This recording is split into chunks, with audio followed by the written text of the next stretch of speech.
বাংলাদেশে সবচেয়ে fascist criminal tout বাটপার তৈরি করছে এই বিশ্ববিদ্যালয়। কালকে চোখ বন্ধ করে চিন্তা করেন তো, ঢাকা বিশ্ববিদ্যালয়টা শাটডাউন করে দেওয়া হলো, দেশের কি ক্ষতি হবে?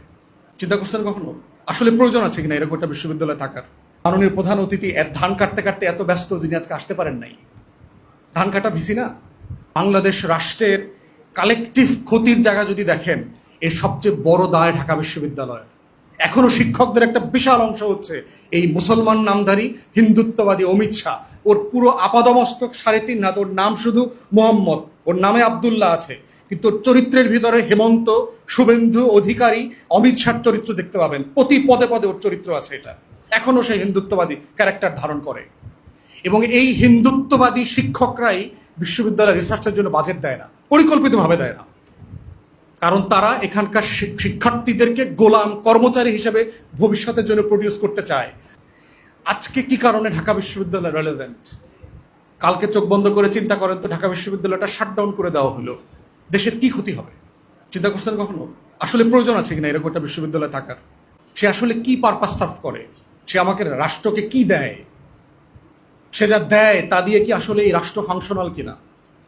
এখানকার গ্র্যাজুয়েটরা কি গত 50, 60, 70 বছরে যা প্রডিউস করেছে, এ দিয়ে রাষ্ট্রের লাভ বেশি হয়েছে না ক্ষতি বেশি হয়েছে? বাংলাদেশ রাষ্ট্রের কালেকটিভ ক্ষতির জায়গা যদি দেখেন, এর সবচেয়ে বড় দায় ঢাকা বিশ্ববিদ্যালয়। বাংলাদেশে সবচেয়ে ফ্যাসিস্ট ক্রিমিনাল টাউট বাটপার তৈরি করছে এই বিশ্ববিদ্যালয়। গত 30-40 বছরের এই আওয়ামী ফ্যাসিবাদ, এই বিজেপির হিন্দুত্ববাদ, বাম পতিত যে স্বৈরাচার তৈরি হয়েছে, সবগুলো এখান থেকে তৈরি হয়েছে। এখনো শিক্ষকদের একটা বিশাল অংশ হচ্ছে এই মুসলমান নামধারী হিন্দুত্ববাদী অমিত শাহ। ওর পুরো আপাদমস্তক 3.5 হাত, ওর নাম শুধু মোহাম্মদ, ওর নামে আবদুল্লাহ আছে, কিন্তু ওর চরিত্রের ভিতরে হেমন্ত, শুভেন্দু অধিকারী, অমিত শাহর চরিত্র দেখতে পাবেন। প্রতি পদে পদে ওর চরিত্র আছে। এটা এখনো সেই হিন্দুত্ববাদী ক্যারেক্টার ধারণ করে। আজকে এত বড় একটা ঘটনাটা, মাননীয় প্রধান অতিথি ধান কাটতে কাটতে এত ব্যস্ত, যিনি আজকে আসতে পারেন নাই। ধান কাটা ভিসি না? ওনার সময় নাই বিশ্ববিদ্যালয়ের এই বিষয়গুলো আলাপ তোলা। এবং এই হিন্দুত্ববাদী শিক্ষকরাই বিশ্ববিদ্যালয় রিসার্চের জন্য বাজেট দেয় না, পরিকল্পিতভাবে দেয় না। কারণ তারা এখানকার শিক্ষার্থীদেরকে গোলাম কর্মচারী হিসেবে ভবিষ্যতের জন্য প্রডিউস করতে চায়। ও দুবাই যাবে, ও সৌদি আরব যাবে, ও কাতারে গিয়া কর্মচারীর কাজ করবে।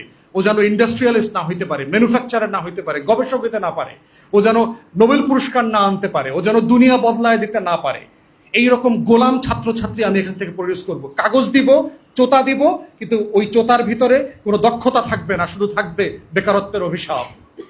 পরিকল্পিতভাবে আমাদের শিক্ষা ব্যবস্থাকে ধ্বংস করে দিচ্ছে এই হিন্দুত্ববাদী শিক্ষকরা, যারা আপাত মস্তক চরিত্র হচ্ছে এক একটা হেমন্ত এবং শুভেন্দু অধিকারী, যাদের এই ইতিহাসের সাথে কোনো কানেকশন নাই, যারা আসলে ইতিহাসের এই লড়াইটা বোঝে না যে বিশ্ববিদ্যালয়টা আসলে কিসের লড়াই।